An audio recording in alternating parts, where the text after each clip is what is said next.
Hi everyone, Omerko here, self-taught web developer. As you can see, we are finally over with Angular Material series.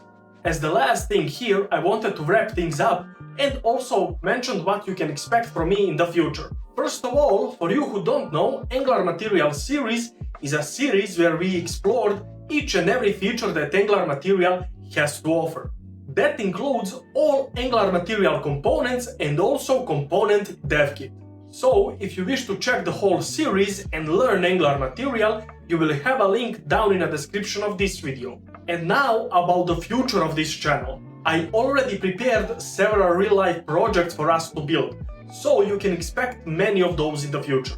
Also, many of you asked me about the specific tutorials that you would like to see, so I already prepared a bunch of those, so you can expect those in the future as well. Now, before we wrap things up here, and also before you leave this video, I would like to ask you for a favor. For me to continue making the content and also grow this channel, well, I need your help for this.